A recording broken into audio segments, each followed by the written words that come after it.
Agora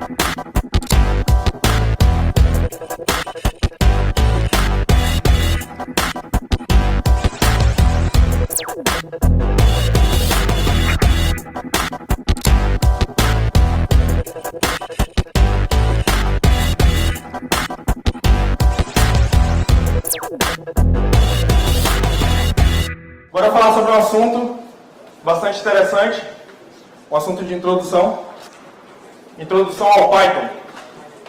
Mas antes eu quero perguntar aqui, quem de vocês programa em Python? Levanta a mão aqui, por favor, só para eu ter uma noção. Caramba, pouca gente. Espero que quando terminar essa apresentação, a maioria se torne programador em Python. Bem, como já me apresentaram, meu nome é Wellington, graduando em Engenharia de Computação. Mas o que eu quero destacar nessa parte de apresentação é que eu comecei a aprender Python no segundo ano da faculdade. Eu tinha que escolher entre uma nova linguagem de programação. Eu tinha vindo do C, então eu queria aprender uma coisa nova. Eu pensei em várias linguagens e fiz aquela pergunta que às vezes ela é proibida em alguns eventos para o Google, que é: qual é a melhor linguagem de programação que existe? Esse tipo de pergunta pode gerar bastante treta, bastante flame war. Mas o Google me retornou algumas possibilidades. Entre elas estavam o Python e o Java. Eu ia escolher pelo Java, só que eu pensei, bem, o Java, a faculdade vai me dar o Java de qualquer forma, então eu vou acabar aprendendo estando lá. Vamos aprender uma coisa nova. Aí eu fui aprender Python. Em uma semana, eu já sabia fazer uns programinhas bem legais. Tá, quais são os objetivos dessa palestra? Primeiro eu quero apresentar para vocês os conceitos iniciais da linguagem. A origem, características, o propósito dela. Depois eu vou dar os primeiros passos de como se programar em Python. Então, para quem não sabe Python ainda, é agora que você pode aprender. Mostraram algumas ferramentas rápidas que utilizam o Python no código-fonte ou em alguma parte dele, ou fazendo chamadas. E, por fim, apresentar scripts iniciais para hacking, ou seja, vai ter script de backdoor, keylogger e assim vai. Tá. Bem, o Python é uma linguagem de programação, como vocês sabem. Ela foi lançada em 1991 por esse rapaz bem aí, chamado Guido van Rossum. Ele é sueco, se eu não me engano. E ele tinha uma noção, um objetivo de criar essa linguagem, sempre levando em consideração as pessoas que iam programar. O Python é uma linguagem voltada para os programadores. Ele tinha uma experiência muito forte com C, então ele sabia que um código ilegível em C é um código quase impossível. E aí está um dos N do Python, que é o Simple is Better Than Complex, é o PEP20. O nome da linguagem não foi inspirado na Cobra, foi inspirado num grupo britânico de humor chamado Monty Python. Acredito que também vocês não tenham ouvido falar desse grupo. Mas essa referência ela está relacionada à descontração que seria programar em Python. Então, isso daí o Guido ele queria dizer que Python seria divertido e humorístico de se programar. Tá. Agora a gente tem que saber qual é o principal objetivo da linguagem. A linguagem ela não queria se meter entre o problema e o programador. Quem é programador sabe que quando a gente tem um problema, lidar com a verbosidade ou a burocracia de uma sintaxe é uma coisa realmente chata. Então, às vezes, você precisa fazer um projeto e tem que subir ele o mais rápido possível, ou você tem que fazer um script que automatize alguma tarefa, e você não pode ficar se metendo em métodos de criar uma classe, ou se não, estruturar o código da maneira mais adequada possível. Tudo isso daí fica muito verboso, muito chato de se fazer. Então o Python ele queria exatamente evitar esse problema, fazer com que as coisas fossem mais rápidas e diretas. Aqui a gente vai falar agora sobre umas características. A primeira delas, eu já estou falando há bastante tempo, é uma sintaxe simples de aprender e focada no minimalismo. Um código, uma linha de código pode partir montanhas. Dá para se fazer com uma chamada de função, coisas incríveis com Python. E coisas que, tipo, gastam 20 linhas de código em outras linguagens. Isso eu vou mostrar também mais pra frente. Aqui dá pra gente ver a diferença entre as 3 linguagens principais que a gente tem. C++, a primeira. Tirando o número 2, a gente tem 6 linhas de código, né? O Java, é o código em Java, então tem que fazer a declaração de classe e o método público. E por fim o Python. Os 3 códigos fazem a mesma coisa. Imprimem no terminal a string Hello World. Então, é aquele código básico que a gente já sabe como é que é, né? Muitos de vocês já fizeram aí, até dizer chega. Python é uma linguagem de alto nível. O que isso quer dizer? Mais próximo do ser humano e menos próximo da máquina. Claro que isso daí gera diversos problemas em relação ao desempenho, mas a gente vai discutir sobre isso mais tarde. Ela é voltada para a produtividade, foi aquilo que eu disse. Um código em Python você tem que fazer muito rápido, tem que resolver um problema, o teu chefe está te apressando, então você tem que automatizar uma tarefa, tem que fazer várias simulações, tudo isso daí encaixa com Python. Orientada a objeto, estruturada, multifuncional, multiparadigma. Essa linguagem, ela aceita diversos paradigmas, não só o orientado a objeto e não só o estruturado. Tá? Diversos, vários. É o tipo de linguagem que você sente a vontade de programar. Tem gente que não gosta de programar orientado a objeto. E é uma opinião do programador, deve ser respeitado. Entendeu? Isso daí eu até complemento com essa frase. Quando o único instrumento que você tem é um martelo, todo problema que você vai tratar como um prego. Bem, se você só sabe orientação a objeto, ou se a sua linguagem só te proporciona orientação a objeto, você vai ter que tratar tudo como orientação a objeto. Tá? E tem certos problemas que são mais fáceis de se resolver de uma maneira estruturada, de uma maneira direta, ou de uma maneira funcional. Tem biblioteca para quase tudo, ou quase qualquer coisa. Na verdade, esse qualquer e esse quase também é bem relativo, porque eu tenho certas coisas assim que eu não vi em Python que eram tipo raridades, entendeu? Mas a maioria tinha. E isso daí eu fui trabalhar com um projeto de CCN, né, que redes orientadas a conteúdo, e só tinha código em 3 linguagens. Era C, Java e Python. Os implementadores, os programadores queriam implementar nessas 3 linguagens, e ela dava suporte ao Python, suporte da própria plataforma. Aqui está uma figurinha só para ilustrar essa parte que eu falei. O carinha lá de cima aprendeu Python e ele simplesmente portou antigravidade e conseguiu voar sem nenhum tipo de problema.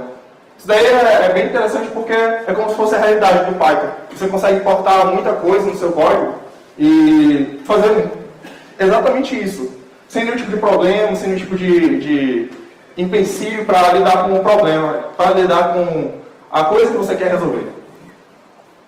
Uma comunidade livre e diversificada. Exatamente isso. O Python também existe uma comunidade para vários ramos. A comunidade web, a comunidade de hacker, a própria comunidade de biotecnologia também é bem forte no Python.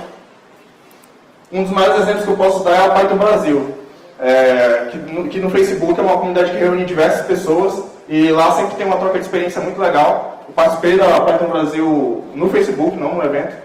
Mas também existe um evento nacional, que é o Python Brasil, e lá reúne vários programadores para discutir quais são as novas propostas de Python, o que dá para se fazer com Python, essas coisas. É divertido de programar, isso daí eu posso falar para vocês. Alguns programadores estão um pouco chateados com essa questão de ficar programando. E quando conhecem Python, começam a se divertir de novo. Tá? Aqui está mais uma tirinha para vocês, aí, só para quebrar, no primeiro dia de aula o cara faz um código simples em Python, só para dizer que está fazer o olá mundo e já se acha um grande programador. Uma linguagem realmente free. Essa parte ela é bem, como a gente pode dizer, bem delicada. Por quê? Esse daqui é uma reportagem de 2012, mas na verdade aconteceu em 2010, por aí, que dizia o seguinte: um dos criadores se bem que ele não foi o criador do Java, mas O Larry Ellison, ele é CEO da Oracle, e a Oracle ela detém os direitos do Java. O que aconteceu é que a Oracle processou a Google por utilizar de forma indevida o código Java. Essa daí é uma notícia bem antiga, e no final a Google teve que pagar uma determinada quantidade, uma quantidade de alguns poucos milhões de dólares para a Oracle, e tentou recorrer, mas sem sucesso. Ela até tentou alegar que utilizava uma versão gratuita do Java, que é o OpenJDK, né? Mas não conseguiu. O governo americano ele disse que era uma questão e tal, infringia as regras. Então, isso daí é para dizer que às vezes a gente não sabe de fato se a nossa linguagem, que a linguagem que a gente está utilizando, ela é realmente free, se a gente pode colocar em qualquer coisa ou não. Já o Python ele é garantido que é free, entendeu? Ele é colocado pela comunidade, ele é totalmente código aberto, então isso daí vocês nunca vão ter esse tipo de problema, nenhuma visita do processinho. Mas é aquele negócio, sem frame wall, a gente sabe dos benefícios do Java, a gente sabe da importância do Java para o mercado. É só um fato, essa notícia é antiga, pode ser que as políticas do Java já tenham sido alteradas, tá? E inclusive já tem até mudado todo o cenário. Então, nada de flame war, tá? É só uma notícia. Tipagem dinâmica, ela é uma tipagem dinâmica e forte. Tipagem dinâmica, você não precisa declarar tipos para começar uma variável. Você pode simplesmente colocar o valor dela e ela vai se tipar dinamicamente. Vai receber um tipo dinâmico, automático. E ela é fortemente tipada, porque ela não te possibilita somar duas variáveis de tipos diferentes. Então, você não pode somar uma string com um número, por exemplo, um inteiro. Isso daí acontece em algumas linguagens de programação. Quem usa Python? A Google, principalmente, nos seus produtos. Mas a Google não é um bom exemplo, porque a Google usa diversas outras linguagens. Ela usa C, C++, Java e por aí vai. Mas alguns desses produtos que eu coloquei utilizam Python na estrutura básica. Aqui quem usa Python de fato mais presente, o Dropbox, no aplicativo do cliente, se não me engano. A NASA, mas a NASA também utiliza várias outras linguagens, utiliza MATLAB, LabVIEW para fazer simulação. A maioria das ferramentas padrões do Linux, isso daí vocês podem até perceber, quem utiliza Linux há bastante tempo. O Blender, a Globo ela é inclusive uma das principais contratantes de Python no Brasil. E o GIMP, que é um editor de imagem. Mas tá, falar é muito barato, né? Talk cheap, it's time to code. Vamos mostrar agora um pouco de código do Python para vocês. Os tipos de dados. A gente tem basicamente 6 tipos simples de dados, que são inteiro, longo, real, booleano, complexo e o próprio texto, ou string. Tá? Aqui do lado eu uso o comando type para mostrar para vocês essas variáveis na prática, entendeu? Então, lá vocês podem ver que a diferença do int para o float é só 1.0, tá? Toda vez que tiver 1.0 no Python, ele considera float. As conexões em Python, as estruturas de dados um pouco mais complexas. As listas, o Python tem listas, ele não tem vetor, mas ele tem lista e tem as tuplas. As listas elas podem ser dinamicamente alocadas, você pode colocar novos elementos na lista. As tuplas não, a tupla uma vez que você definiu o valor dela, ela se torna imutável. A diferença entre as duas é a chave e o colchete. Chave? Acho que é chave. A chave e o colchete, que é só o símbolozinho. E por fim o dicionário. O dicionário é uma estrutura de dados também, que vocês já devem ter trabalhado em outras linguagens, e a gente atribui um valor a uma chave, basicamente isso. Tá? Lá no exemplo final eu boto um exemplo de um dicionário. Para importar a biblioteca, como é que faz para importar a biblioteca no Python? Muito simples. Bota import, o nome da biblioteca, e quando você quiser chamar uma função dessa biblioteca, você simplesmente coloca nome da biblioteca, ponto, função. É simples.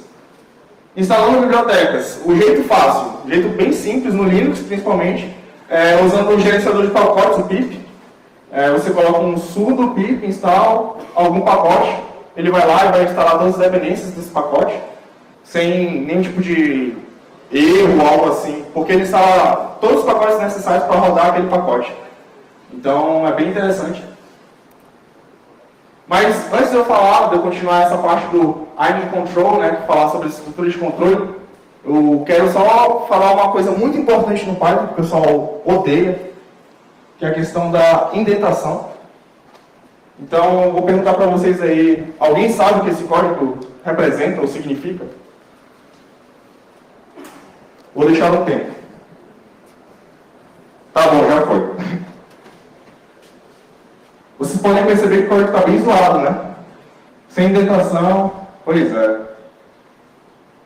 O Python ele te obriga a indentar o código. É uma questão de engenharia de software. É organização para poder fazer manutenção do código, deixar o código estável, limpo, essas coisas. Aí aqui também está uma tirinha bem interessante que o pessoal sempre coloca, que é ele não indentava o código. Aí a casa dele está pegando fogo.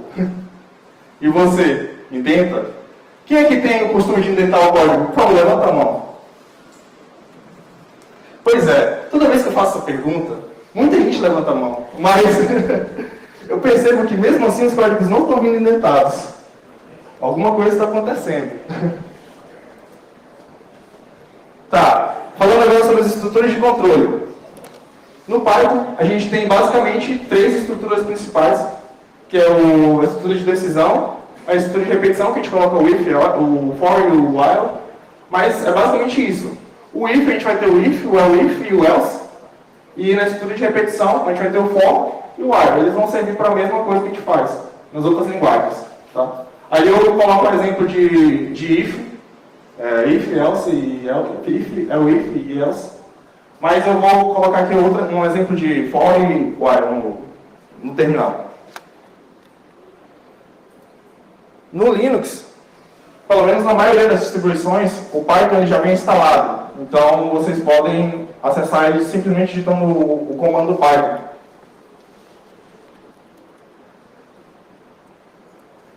Pronto. Digitei o comando e aí ele já entrou no terminal Python, no console do Python. Ele dá umas dicas aí, dizendo que digite help para ter mais informação. Mas a gente vai fazer aqui aquele exemplo de for.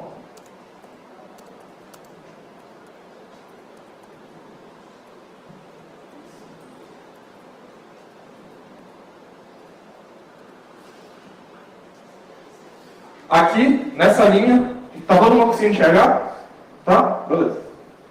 Nessa linha, o for eu estou pedindo para ele varrer um vetor de números de 1 até o valor 10. Esse 11 é porque é 10 mais 1, então ele vai até o 10. Tá? E eu vou pedir para printar esse cara.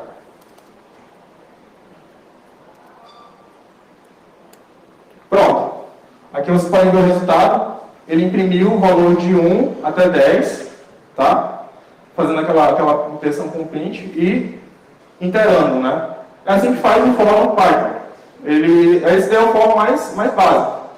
Aquele outro que a gente conhece, do declara variável, igual ao C, Java, ele não tem no Python, tá? Esse daí é o for definitivo. E esse comando range, ele cria sempre uma lista. O Python, ele obriga no for a você sempre interar numa lista. O bom disso é que você pode interar numa lista totalmente diferente.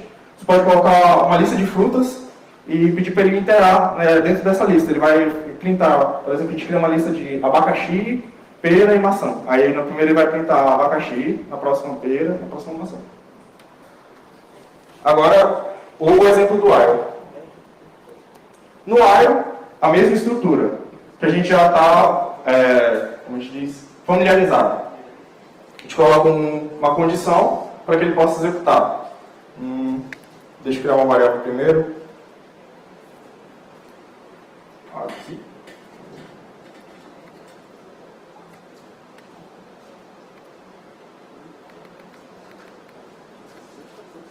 Pronto. Aqui e agora...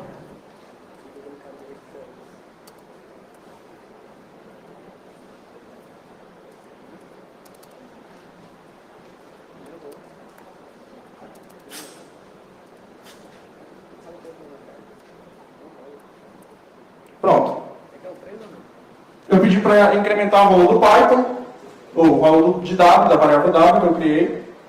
Ele incrementa e enquanto aquela condição for verdadeira, ele vai imprimindo o valor. Quando ela deixa de ser verdadeira, pronto, sai do laço. Tá? Pode não parecer, mas isso daí é basicamente tudo que o Python é. Vocês já aprenderam o básico do Python em quantos minutos? Sabe? 30? Beleza. 30 minutos. É quase menos que um curso. Mas tá, Python é realmente fácil. E é por isso que muita gente não gosta dele, porque ele é considerado quase uma linguagem de criança. Mas ele tem uma comunidade e é bem interessante programar nele. Vamos por mim, vamos por mim. Mas tá, bora falar um pouco de ação aqui, né? Vamos falar de ferramentas e de hack e essas coisas, porque aqui a gente está para ver, né? A primeira ferramenta que eu tenho para falar é da Fern Wi-Fi Cracker. Alguém já usou essa ferramenta? Levanta aí a mão, por favor. Ninguém? Ninguém hackeou a internet do vizinho? Nada do tipo? Caramba. Ela é uma ferramenta que está disponível no Kali Linux e ela foi desenvolvida em Python, utilizando a biblioteca Qt para fazer essa interface. Tá? Ela consegue craquear WEP, WPA, acho que só. Esse daqui é bem interessante, o SQLMap. Foi desenvolvido em Python também, o código dele é todo em Python e código aberto. É uma ferramenta de injeção SQL com o objetivo de detectar e explorar vulnerabilidades. Também é uma ferramenta super fácil de usar. Aqui eu coloco alguns comandos para vocês terem uma noção. Bem ali está uma URL de um site que pode testar a vulnerabilidade. Então você simplesmente bota os parâmetros e pede para ele fazer o teste. Essa ferramenta é muito legal, porque assim, ela é perfeita. Dá para utilizar em teste de SQL, é uma das que eu mais gosto. Eu vou até mostrar aqui para vocês algumas fotos que eu tirei. Aqui.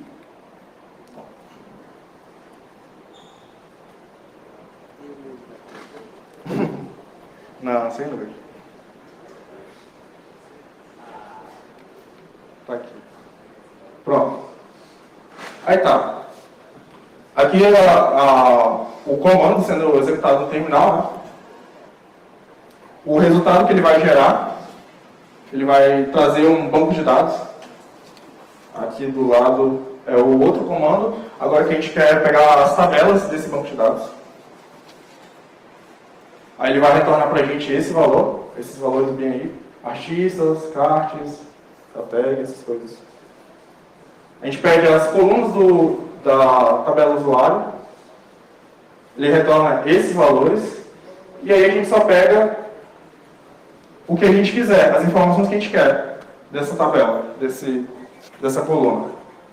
E aí ele nos retorna exatamente o que está lá no banco de dados. Está gravado um pass chamado teste, o name John Smith, o name teste e o e-mail@email.com. Aí a gente vai no site, coloca as informações e consegue entrar e fazer o login sem nenhum tipo de problema. Outra ferramenta, que também utiliza código em Python, é o Nmap. Esse daí vocês já usaram, né? Quem já usou o Nmap? Agora. Já começou a usar mais. E o Nmap ele utiliza só em alguns códigos, alguns trechos dele, código Python, mas ele é basicamente construído em C e C++. Mas ele possibilita que você importe ele para códigos Python. E ele é um scanner de segurança de redes e é possível encontrar vulnerabilidades. Ele é bem interessante e bastante utilizado. Por fim, falar um pouco também sobre o hacker físico, né? Misturar o Python com componentes eletrônicos, componentes físicos, para obter uma performance melhor. No caso do Raspberry Pi, já foi até comentado em uma outra palestra, a questão dos ataques que ele pode proporcionar. Existem outros, como o Man in the Middle, vulnerabilidade de sistemas eletrônicos, você pode hackear um painel, algo do tipo, um motor. E o hard drive, que foi também falado. Você pode colocar uma rede para servir como uma forma de chamar o usuário, uma rede fake, e quando ele entra, só capturar as informações. Aqui está um exemplo de arranjo de Raspberry Pi. Então, assim o usuário pode levar para qualquer lugar e cometer os seus delitos. Para terminar, vou falar sobre dois assuntos, o backdoor, e posso até mostrar um pouco de código, sobrando tempo. O backdoor são códigos que instalam um ambiente de serviço em um computador possibilitando acesso remoto. Então, isso daí parece não ser tão ofensivo, né? Mas com os backdoors você pode fazer os botnets, né? Que são os robôs zumbis e tal, o pessoal sempre fala na televisão. E existem códigos que são só 13 linhas de comando no Python. Deixa eu mostrar aqui. Backdoor.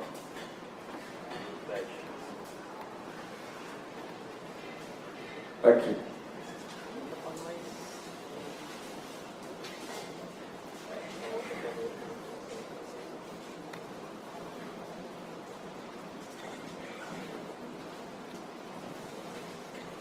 Aqui, aumentar só rapidinho a fonte. Ok. Em poucas linhas de código, você consegue construir um backdoor e também construir um keylogger. O keylogger, ele é uma ferramenta que é utilizada para registrar comandos digitados no teclado. Também é uma ferramenta hacker muito interessante. E com Python você consegue fazer, eu acho que no máximo 15 linhas, tá, de código. É pouquíssima coisa, mas que é bem legal mesmo de se trabalhar. E para quem tiver um conhecimento um pouco mais aprofundado em Python, tem como fazer um script que faça ele enviar essas informações para o seu e-mail. E deixa eu ver fazer... além de tratar questões do antivírus. Então você pode fazer um script para que ele fique imune a alguns antivírus. Um exemplo de código, só para mostrar aqui. Aqui está 21 linhas, só que pulando algumas coisas e comentando. Tá? Mas é bem pouquinho mesmo. É só isso daí que vocês utilizam para fazer um script de keylogger em Python. Ele importa uma biblioteca que faz quase tudo. E é bem simples mesmo, bem básico. Pronto. Em questão de tempo, acho que já foi. Obrigado por todos, pela atenção. E é isso aí. Estou aberto a dúvidas e questionamentos. Tá?